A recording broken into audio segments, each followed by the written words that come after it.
Today we're going to meet a man who might have been the most miserable person to ever live. God wants you to take a real good look at this man because very soon you're going to be tempted to drag some of that same misery into your own life, and God wants you to see it coming.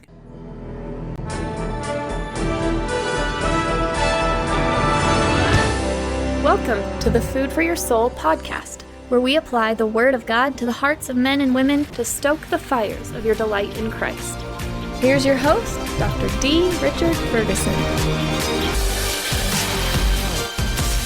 We left off last time right in the middle of this epic confrontation between Jesus and Legion, this man with thousands of demons inside him. The confrontation was epic.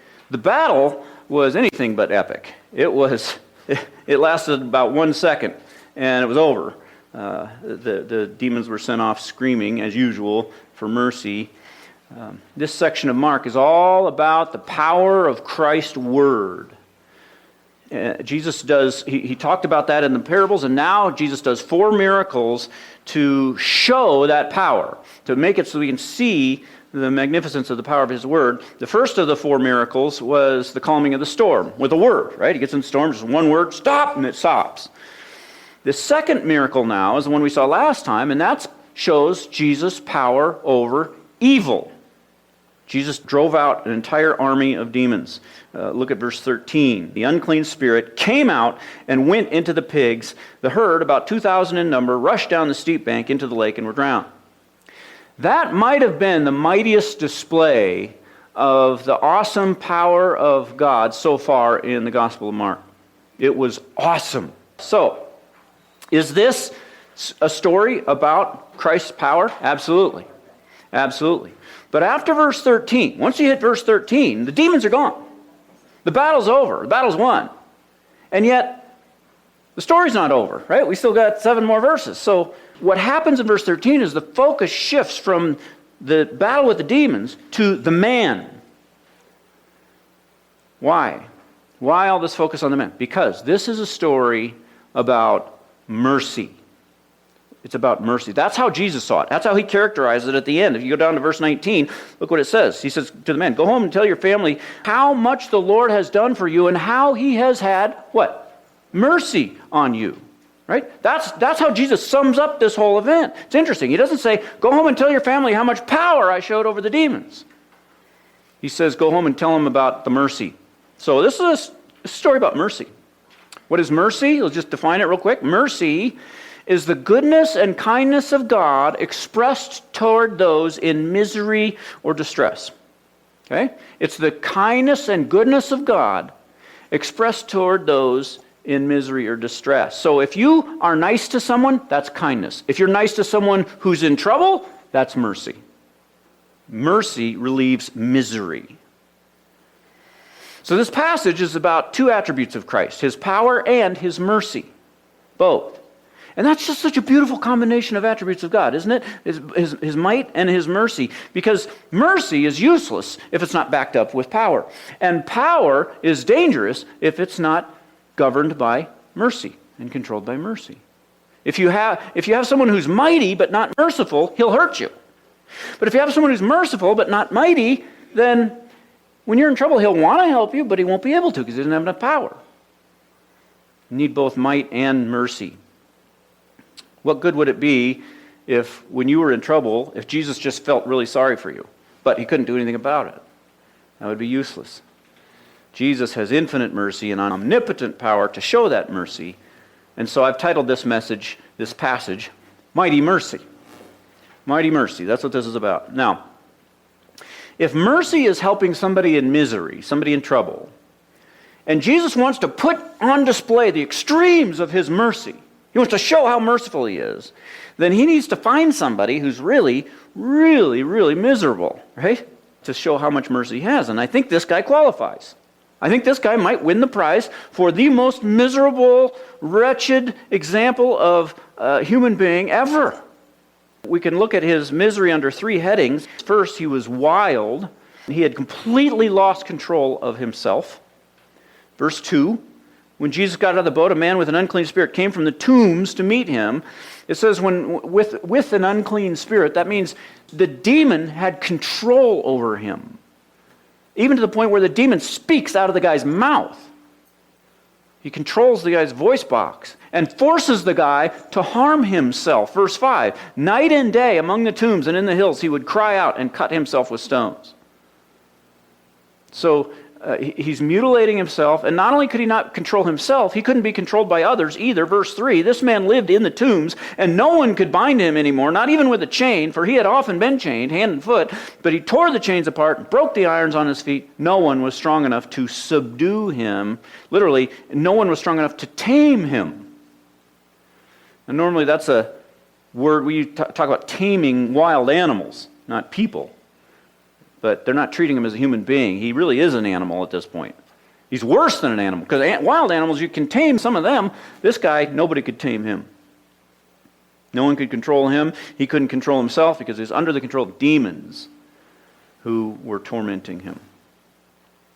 You read stories about people like Richard Wurmbrand, who was tortured in unspeakable ways by the communists in Romania on just a constant daily basis for 14 years because of his faith. I read his book, and I can't even imagine going through what he went through even for one day, much less 14 years. But even worse than being tortured by communist prison guards would be to be tortured by demons who can not only hurt your body, but can bring unspeakable terrors into your mind. He cut himself with stones. I've known people who cut themselves, but they didn't use stones. They usually use sharp blades that make a clean cut in a controlled setting. What this gouging your flesh with rocks is just a whole nother level. It's just mutilation. And his wounds would have gone unattended, no Band-Aids, nothing to put on them. Beings that hated him were in full control of his body and his mind. So that was the first category. He's wild, out of control. Second category is disgrace. The demons had him running around naked, so not only is he exposed to all the elements without any protection, but he's humiliated. Utter, complete humiliation. Everyone despises him.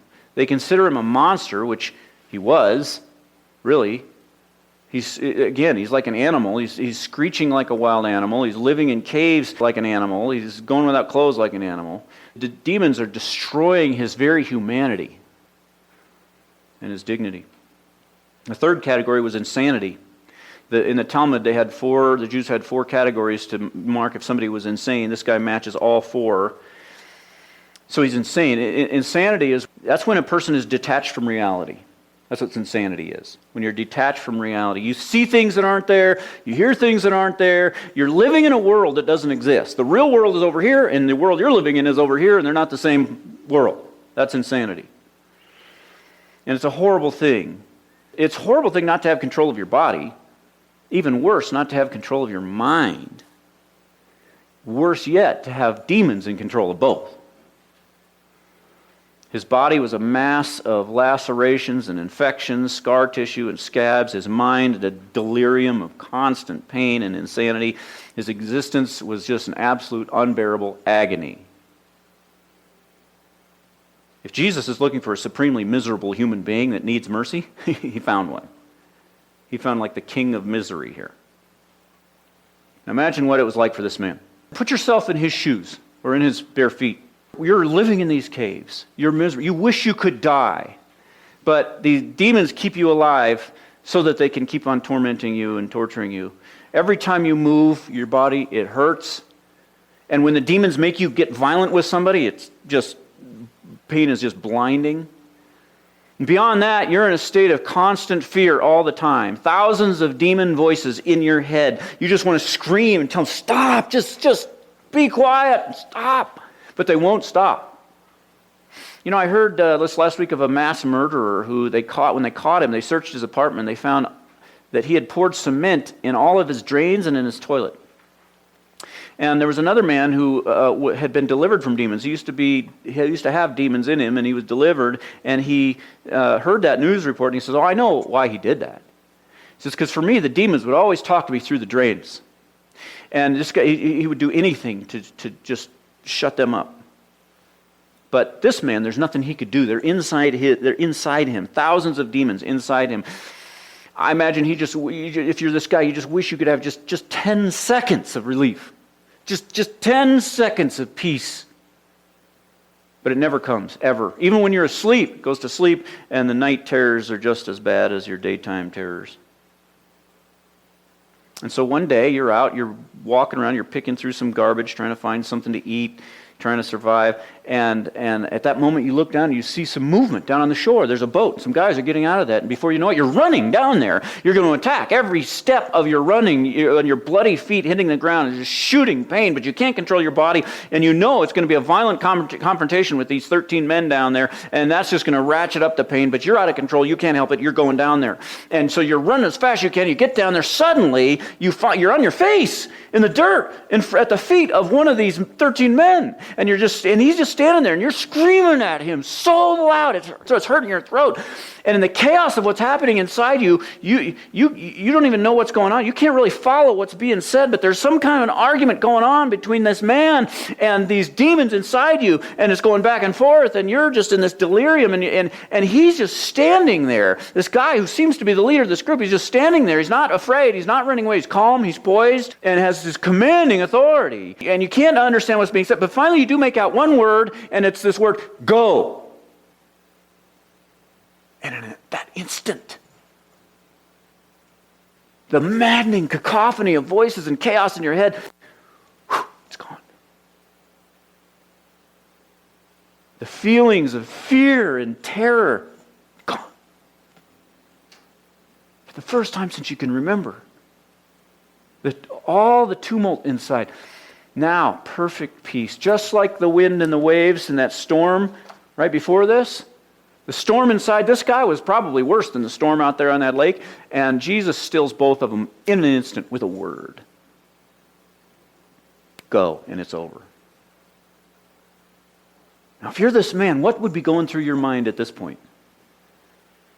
You look up into Jesus' eyes, and for the first time since you can remember, somebody is looking at you, another human being is looking at you like you're a human being instead of an animal. Looking at you with something other than revulsion and disgust, actually with mercy and compassion and love. This man cares about you. He loves you. He extends his hand and you take it and he helps you up and you're amazed. You're like, I told my hand to go up and it went up, and I told my feet to stand and they stood. My legs, I have control of my body. I can move the way I want. Now some guy's walking up behind you and you're like, what do we and then you realize he's putting a garment around you, and Jesus says to him, thanks, Andrew, and you realize this guy just went down to the boat and got his extra tunic and he's putting it around you, and now you're clothed. You're being treated with dignity like an actual person and not an animal. And now you're dressed. A little bit Jewish for your taste since you're a Gentile, but that's all right. It's way better than nothing. And now this man who just drove all these demons out of you with this one word, he starts talking to you. And you're answering him. You're having a conversation with him. He's asking a question, you're speaking back, and you're asking questions, and you're just a regular person now. How's that for a before and after picture? Pretty amazing. You know, on TV when they sell the diet programs, they always give you the before and after. The before picture usually looks something like, the guy's, and he's frowning and he's got his stomach. And then the after picture, he looks like some kind of bodybuilder or Olympic athlete or whatever. Some before and after pictures are more impressive than others. This one, I think, is one of the most astounding before and after pictures ever. The transformation is amazing. And it wasn't 6 months on the program, or 8 weeks or 8 days. It's like instantaneous. In the before picture is a twisted, deranged, maniacal, perverse, pathetic, miserable, walking freak show. Now look at the after picture, verse 15. When they came to Jesus, they saw the man who had been demonized with legion sitting there, clothed, and in his right mind.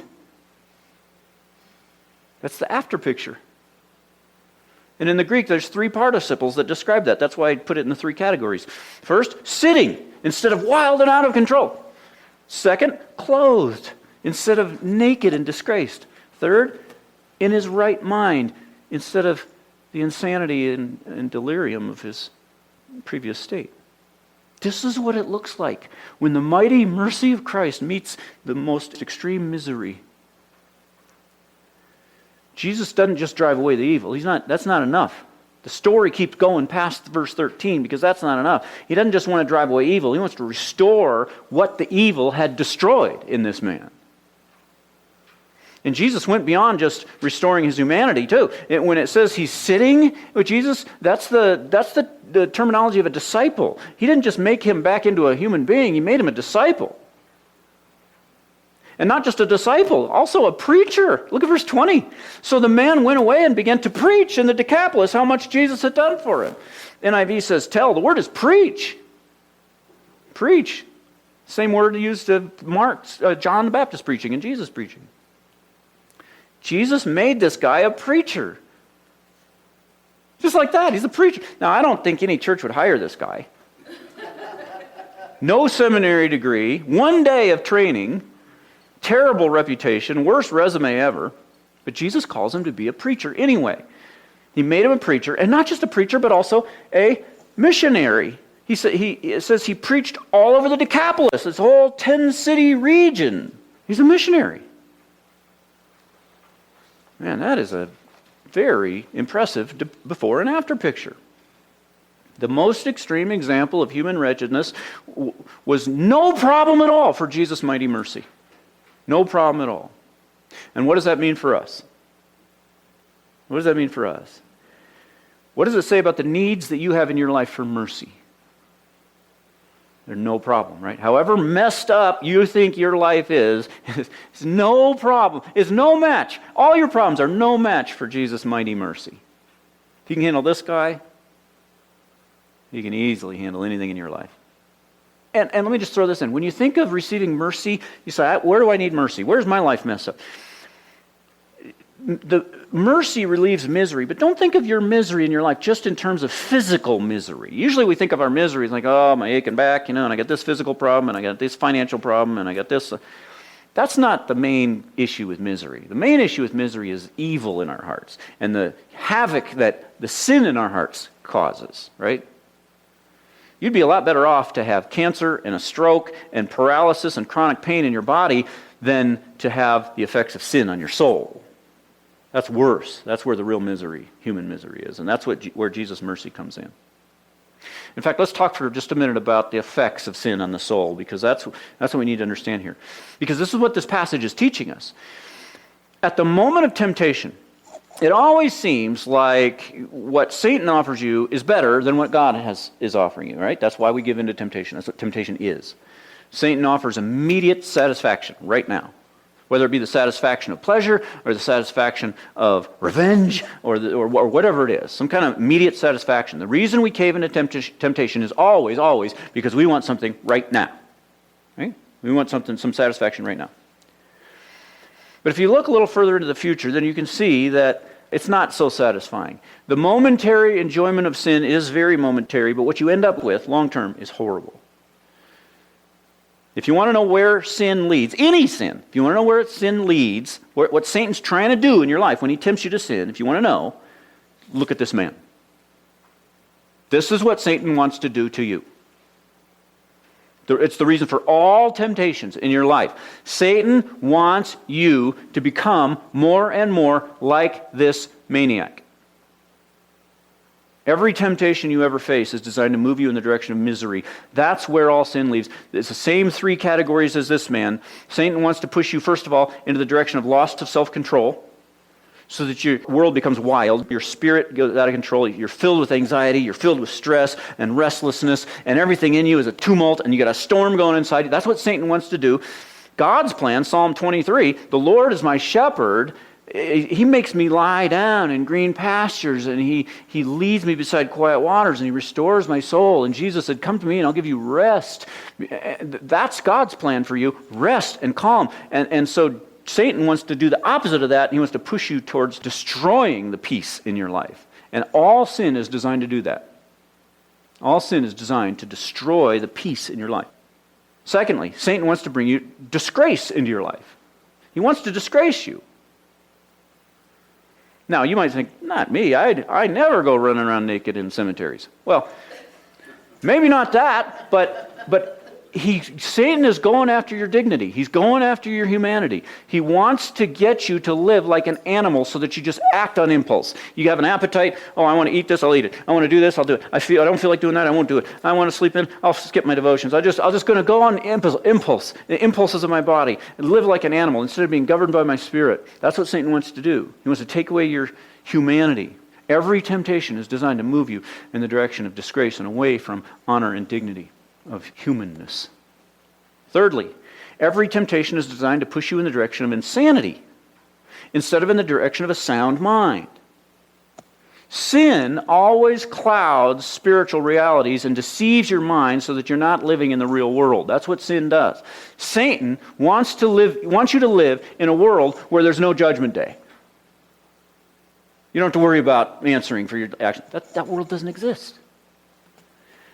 He wants you to live in a world where the pleasures of sin are sometimes worth it. It pays off. That world that's not the real world. Satan wants you to live in a world where God is not the most important factor in making a decision. He wants you to live in a world where self-esteem is more important than God and loving Him. He wants you to live in a world where you can sow to the flesh and not reap destruction. He wants you to live in a world where you have the right to withhold forgiveness in some cases and hold a grudge even after the person has repented, and that's okay. He wants you to live. All of that is a fantasy world. None of that is the real world. If you're living like that, you're insane to that degree. Satan can convince you that world exists. He can move you towards insanity. Even though you seem perfectly lucid to everyone around you, and you have high intelligence, you're still detached from reality, which is what Satan wants, because reality is where God lives. And Satan doesn't want you anywhere near there. Everything we do for some form of happiness, either immediate happiness or for some deferred happiness down the road. It might be the happiness of physical pleasure. It might be the happiness of feeling good about yourself when you do something nice for someone. It might be the happiness of getting your conscience cleared or being close to God, or getting money, or any number of things that you think will put you in a good position. There's this glorious little village on the horizon called Happyville, and every decision you make all day is designed, one way or another, to put you on a path that will lead you there, and lead you away from that other place, Misery City, where you never want to be. When we're tempted to sin, whether it be to tell a lie, nurse a grudge, a lustful look or mental fantasy, grumbling, discontent, anger, selfishness, laziness, you name the sin. The reason it's appealing is it seems like it's a path away from Misery City, leading you somehow or another to Happyville. And what passages like this teach us is that the author of those temptations has one goal: to put you right in the worst slums of Misery City. That alluring temptation may seem like it's pointed towards Happyville, but it never is.